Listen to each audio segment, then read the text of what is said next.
As I lie on the cold ground, I realize that this moment was bound to happen. Death finally caught up to me.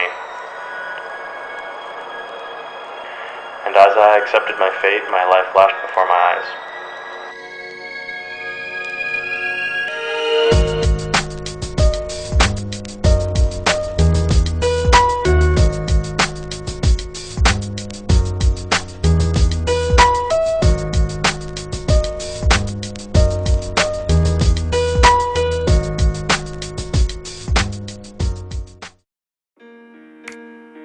The name's Johnny. I'm currently working as a freelance journalist, covering important events, meetings, and whatever would appear on the daily paper. But being a freelancer isn't easy. It doesn't pay much, but it's enough to support me and my sister Elizabeth. Elizabeth's pretty sick. She's had the flu for a while and hasn't gotten any better. I do my best to watch over her and take care of her because she's all I got.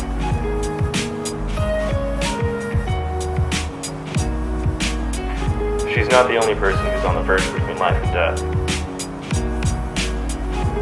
I'm a wanted man. I used to be a bootlegger. They've been trying to kill me, but so far, I've been able to escape. I was dating the mayor of the city, Moira. We met at a conference meeting and took a liking to each other.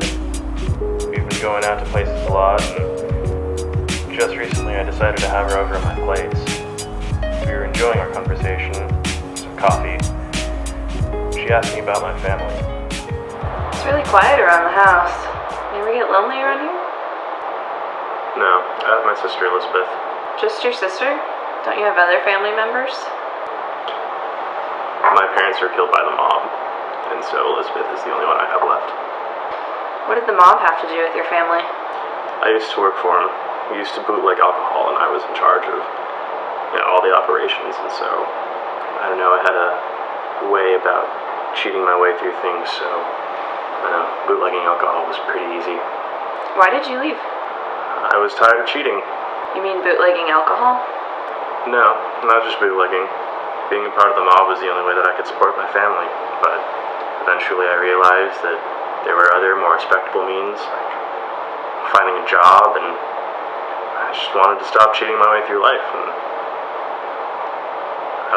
I left, and then they decided to come after me. And your family got involved and got themselves killed by the bootleggers? The night that my parents were killed, I should have died too. And I know that they'll be back for me, so I ran off with my sister. Sometimes I look back on my old life and, I see myself running. I'm just not running for my life now, I'm running from death. Cheating my way out of it, I guess. Why do you run? Do you fear death? I think of death as just an idea. I accept the reality that people are born and that people die, but I don't know. What I fear, I guess, is what I lose from dying.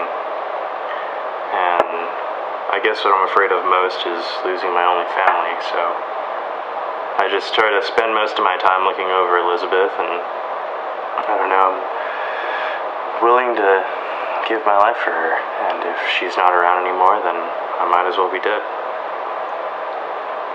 But, can we talk about something else?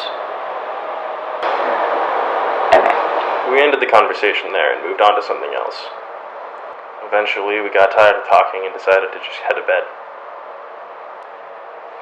A few days had gone by, and I was still watching over my sister. She hasn't made any significant improvements on her health. Suddenly, I heard a knock on the door. I feared that I was found out and that the mob found me. Luckily, it was just a member of the Federal Bureau of Investigation.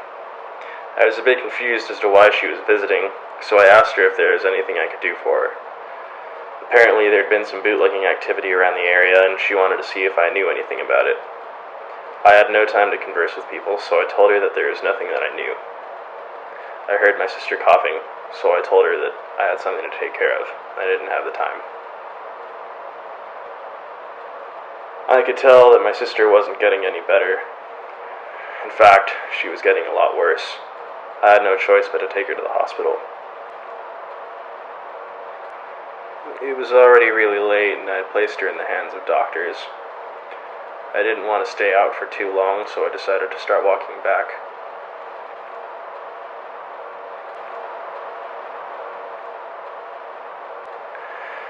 I realized that I was being followed, and I knew they were men that were going to be looking for me.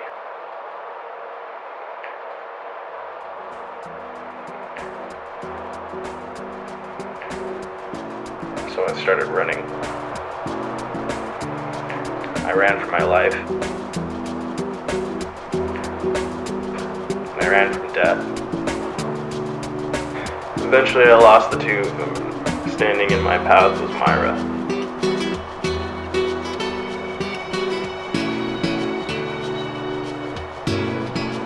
It never occurred to me as to why she'd be waiting for me, when suddenly,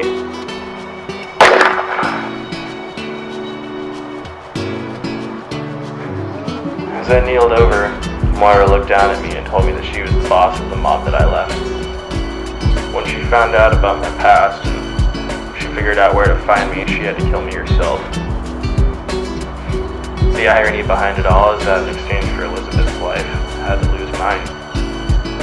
As my life nears an end, I realized that I didn't need to be sad. Wherever I'm going to end up, I know that I don't have to think about life or death anymore. I can finally think about my family.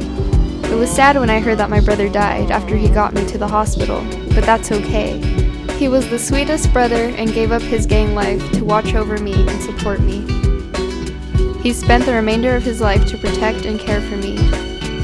His death did not sadden me, because I know that he is still with me, watching over me. He gave his life to me.